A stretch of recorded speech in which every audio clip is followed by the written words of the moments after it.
ஏன்னா எனக்கு டெக்னாலஜின்றது வந்து இப்போ என்கிட்ட ஒரு லேப்டாப் கொடுத்தீங்கன்னாலும் ஒரு விரலாக ஒரு லெட்டராக தேடுவேன். ஏன்டா ஏபிசிடி ஆர்டராக வைக்காமல் மாற்றி மாற்றி வச்சுருக்கீங்க அந்த மாதிரி தேடுற ஆள்.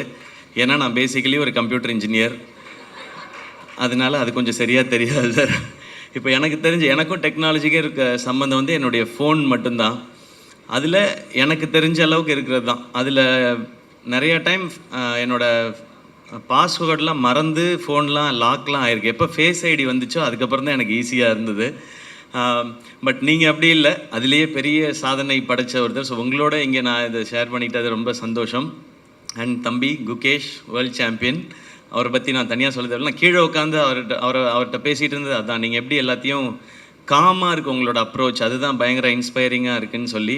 ஸோ நான் ஸ்டேஜ் ஷேர் பண்ணிகிட்டு இருந்த 3 பேருக்குமே மூளை பயங்கர ஜாஸ்தி. இந்த 4 பேரில் எனக்கு தான் கொஞ்சம் கம்மின்னு நினைக்கிறேன். அதனால தான் ஆக்டராக இருக்க முடியுது. மூளை ரொம்ப ஜாஸ்தியாக இருந்தால் நான் டேரக்டர்லாம் டார்ச்சர் பண்ண ஆரம்பிச்சிருவேன்னு நினைக்கிறேன். அதனால் அவங்க சொல்கிறத படி கேட்டு நடிக்கிற ஆளாக இருக்குது கொஞ்சம் கம்மியாக இருக்குது நல்லது தான். ஸோ உங்களோடலாம் இந்த ஸ்டேஜ் ஷேர் பண்ணிக்கிட்டது சந்தோஷம்.